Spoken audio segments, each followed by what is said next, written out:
Welcome to podcast number 25, Deafening Doubt of Depression and Anxiety.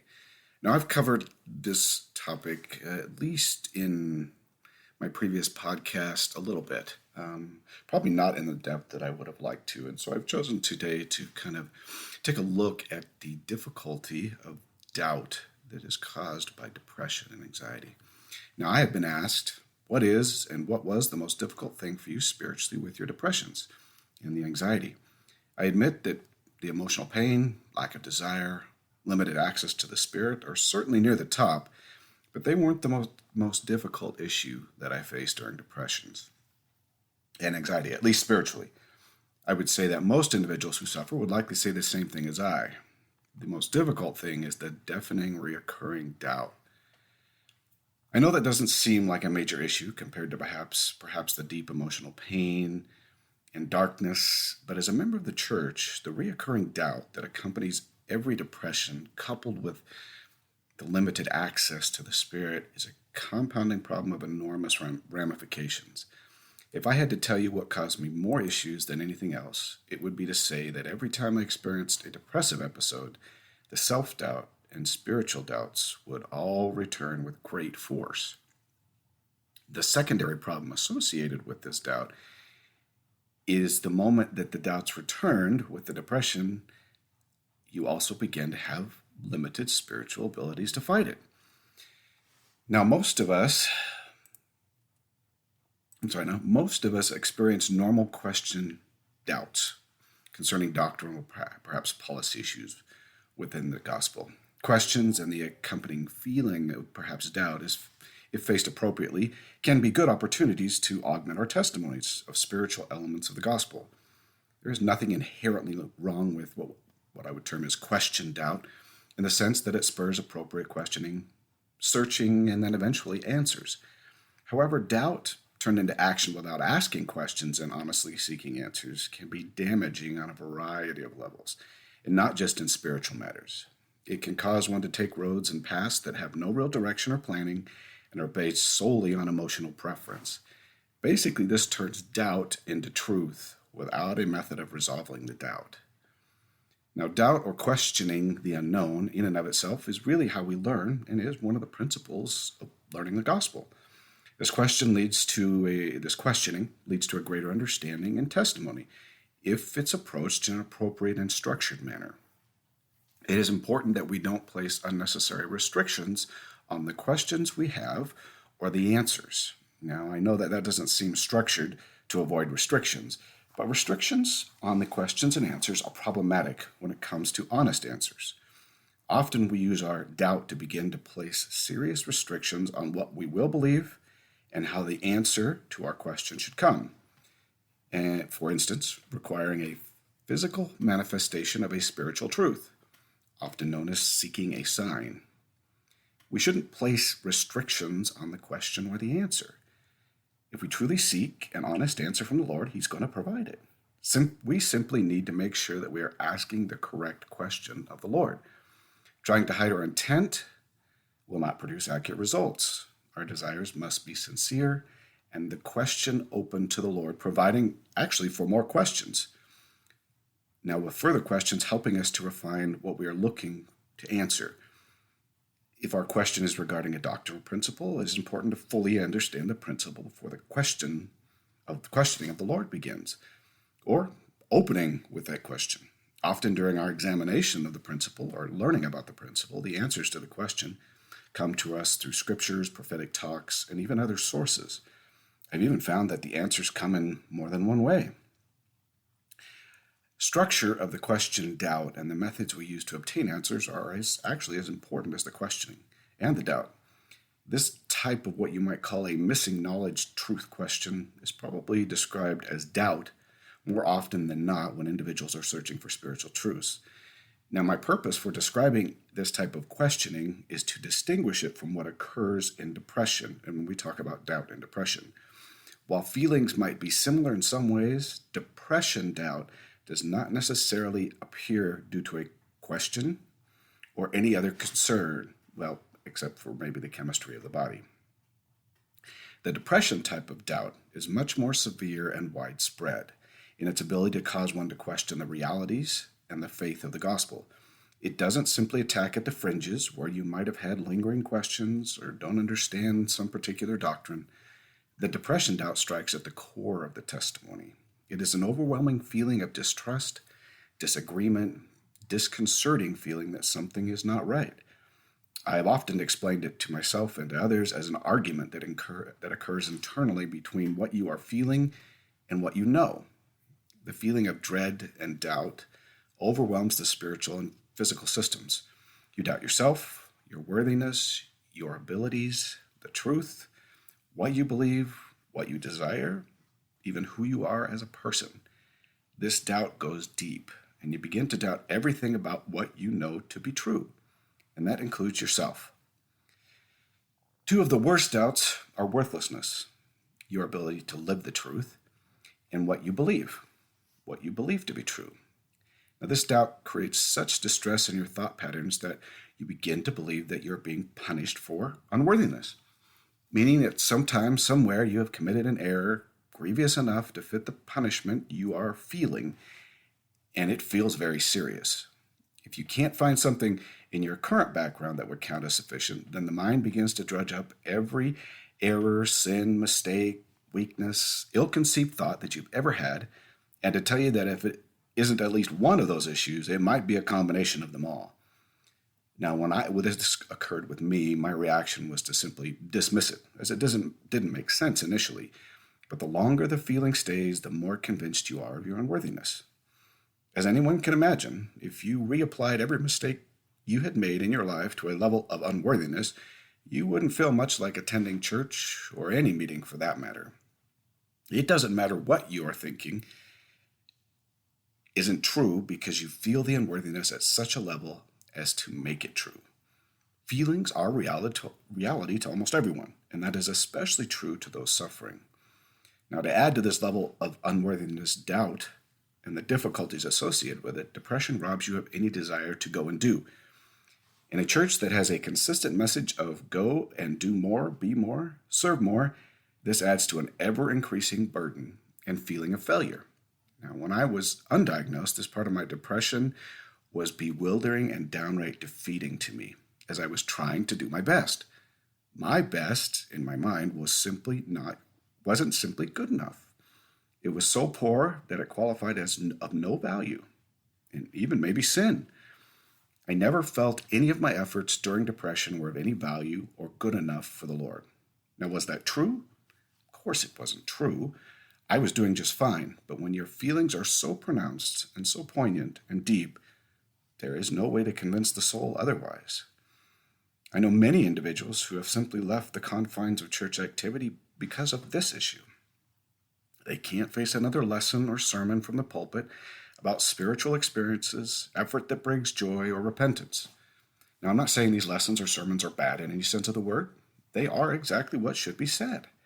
It is just that someone who is suffering from depression, and often even anxiety, cannot hear anything but you are unworthy and unable to even do the simplest task without messing it up in some way. So these sermons turn into reinforcing sermons of doubt, failure, and worthlessness. I suppose that it can be easier for individuals who have never experienced depression to understand that if every word uttered in church made you feel even more unworthy, it would be difficult to attend. It feels like proverbially throwing gasoline on an already burning fire.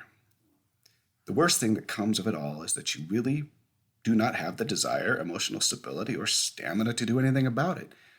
Even if you get a little wind behind your sails and you're able to do some service for a time, you can become so exhausted fighting that little voice in your head that you often collapse for days without the ability to do anything. When you do serve, it's never enough, never effective, never worthy of the Lord. When the service is never enough and you feel the same way whether you do it or not. Often it is easier not to do it and claim that you're sick or ill. Now, I've done this many times. Sometimes you simply go through the motions because it's easier than to have to explain why you can't do it. But the disconnect between your actions and your feelings is a crevasse that seems to be a deepening and widening every moment. It's an ever-widening gap between what you know you should be feeling and what Are you what you are that creates the indescribable pain in the soul? Now, the questions come like, why can't you feel what you should? Why can't you feel joy? What's wrong with me? These questions, and so many more, then turn to, is the gospel really true? If it is, why do I feel so bad?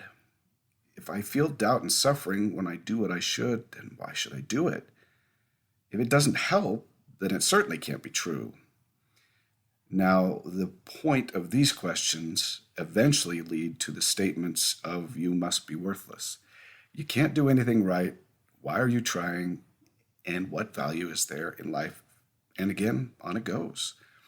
When I was in the deepest portions of my depressions, I couldn't listen to spiritual music, read scriptures, listen to talks, or any spiritual message without feeling just terrible.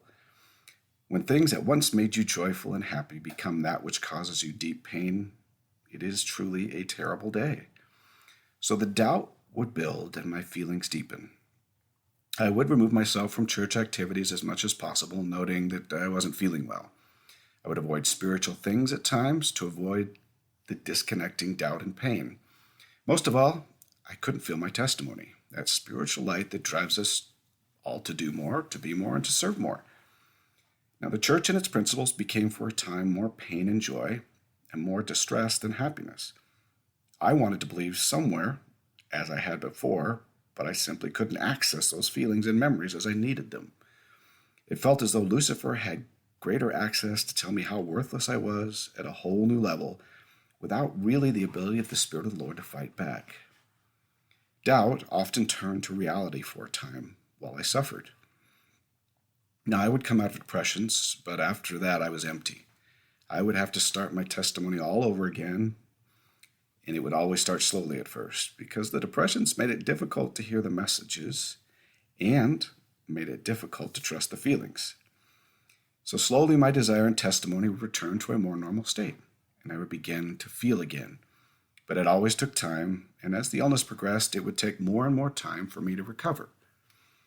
Now, for those who experience clinical depression, the cycles, depending on how they exist, may not return the person to a regular normal state. Maybe less depressed and doubtful, but the feelings will persist at some level of doubt and mistrust of one's feelings. This can be terribly debilitating and disorienting to individuals, especially the young and old, who may have never experienced it before, and who may not fully understand what is happening. Most individuals will turn away from the gospel in some form or fashion for a time, trying to figure out what has happened to them in their testimony. Why do they doubt when faith seems to come so easy to others and when it used to come so easy to us? Why do we feel pain and distress when they should be feeling joy and happiness? Now, as I have said before in other episodes, depression comes in many forms and for many reasons. But remember, feelings are similar, and they are also individual. Now, why would I discuss something so private, so difficult? I have multiple purposes. The first of these is to say the obvious and the simple. The doubt and feelings of worthlessness do not come from any source but chemicals in the brain and perhaps Lucifer adding to it. It's not your fault. No one did anything wrong. Yes, the depression may come from an accident, abuse, and other sources, and maybe you were perhaps even in the wrong place at the wrong time. But the feelings are not deserved in any sense of the word. This is not punishment for something done wrong 20 years ago or yesterday. The chemistry causes the reaction in the brain, and the brain causes the feelings. One thing that is very true is your testimony is still intact, although covered. The truths and spiritual memories are still ready for you to access, although they may not be readily accessible during the depression. You are more than worthy in the Lord's eyes, and He actually weeps for your suffering. You are worthy, and the Lord desires that you know that. Now, for those who support those who suffer, a consistent reassurance that they are worthy in the Lord's eyes is important, even when they may not feel like it.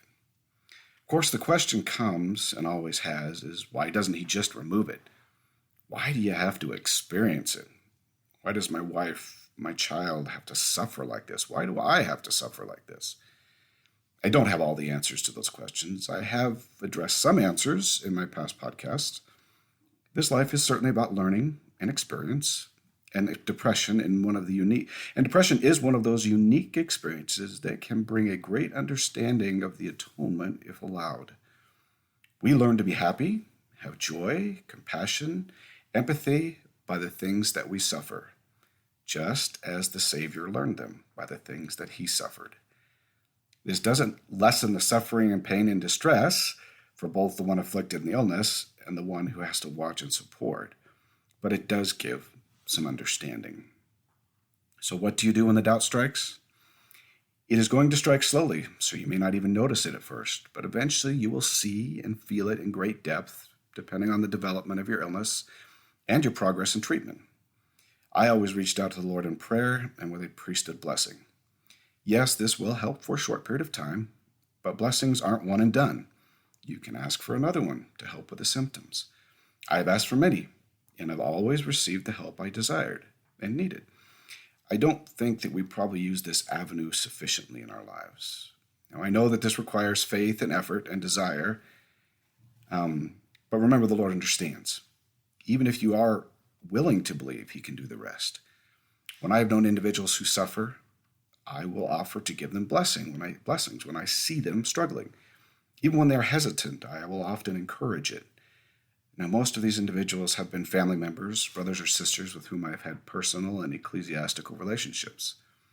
The person who is deeply depressed is going to have difficulty asking and believing that it might help, and that they may have great difficulty asking.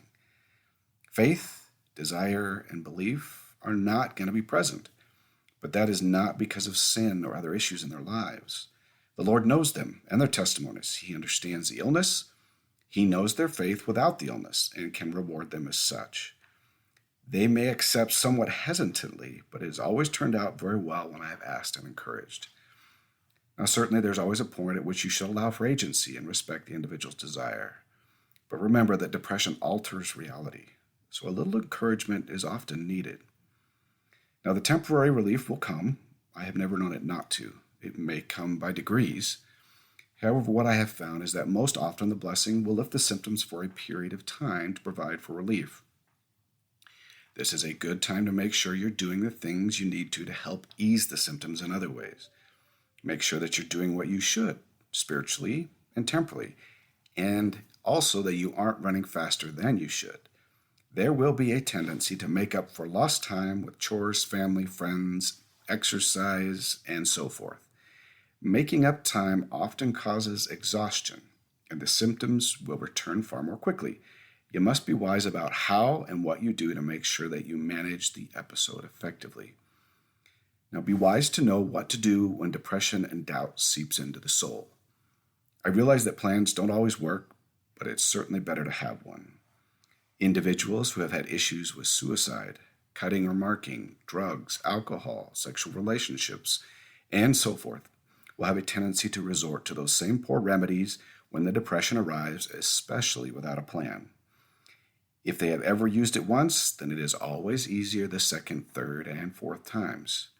If you know you've had problems, or you know someone who has problems, then make sure that someone is there for you, and that you limit access to those remedies in whatever way you need to. Now, understand that you're going to experience the doubt, and begin the process of associating this doubt with the mental illness. Surprisingly, it actually does help.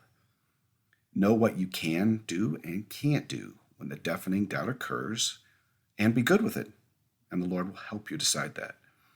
Will you suffer at times? Yes, but if you do the things you need to in the moments and have a plan, the doubt will not be as deep or as difficult. Now may the Lord continue to bless you, and remember, the Lord requires the fight, and then he can do his part.